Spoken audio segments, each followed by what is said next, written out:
Asgard Stories, Skadi. While Iduna's friends were still crowding about her, all joyful and glad at getting her home again, they spied someone afar off coming toward Asgard. As the figure drew nearer, they saw it was Skadi, the tall daughter of the frost giant Thiazi, who had chased Iduna. She was dressed all in white fur and carried a shining hunting spear and arrows. Slung over her shoulder were snowshoes and skates, for Skadi had come from her mountain home in the icy north. Very angry about the loss of her father, she had come to ask the Aesir why they had been so cruel to him. Father Odin spoke kindly to her, saying, "We will do honor to your father by putting his eyes in the sky, where they will always shine as two bright stars, and the people in Midgard will remember Thiazi whenever they look up at night and see the two twinkling lights.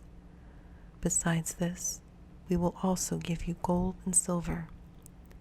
But Skadi, thinking money could never repay her for the loss of her father, was still angry. Loki looked at her stern face, and he said to himself, "If we can only make Skadi laugh, she will be more ready to agree to the plan." And he began to think of some way to amuse her. Taking a long cord, he tied it to a goat. It was an invisible cord which no one could see, and Loki himself held the other end of it. Then he began to dance and caper about, and the goat had to do just what Loki did.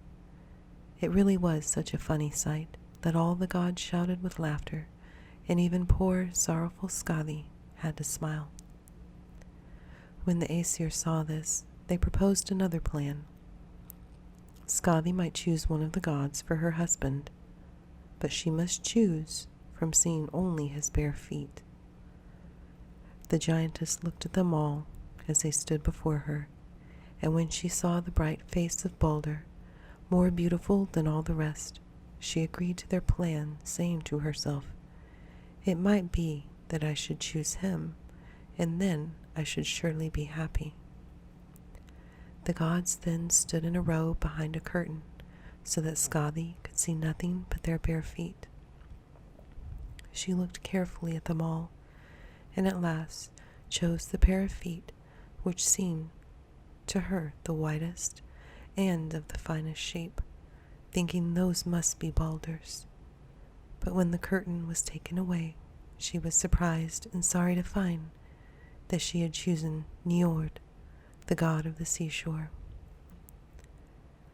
The wedding took place at Asgard, and when the feasting was over, Skadi and Njord went to dwell in his home by the sea. At first, they were very happy, for Njord was kind to his giant bride. But how could you expect one of the Aesir to live happily very long with a frost giantess for his wife? Skadi did not like the roar of the waves, and hated the cries of the seagulls and the murmur of gentle summer winds. She longed for her frozen home, far away in the north, amid ice and snow. And so they finally agreed that, for 9 months of the year, Njord should live with Skadi among her snowy mountains, where she found happiness in hunting over the white hills and valleys on her snowshoes, with her hunting dogs by her side, or skating on the ice-bound rivers and lakes. Then, for the 3 short months of summer, Skadi must live with Njord in his palace by the sea, while he calmed the stormy ocean waves and helped the busy fishermen to have good sailing for their boats. Njord loved to wander along the shore, his jacket trimmed with a fringe of lovely seaweeds, and his belt made of the prettiest seashells on the beach. With the friendly little sandpipers running before him, and beautiful gulls and other seabirds sailing in the air above his head. Sometimes he loved to sit on the rocks by the shore, watching the seals play in the sunshine, or feeding the beautiful swans his favorite birds. There is a kind of sponge which the people in the north still call Njord's glove, in memory of this old Norse god. The end.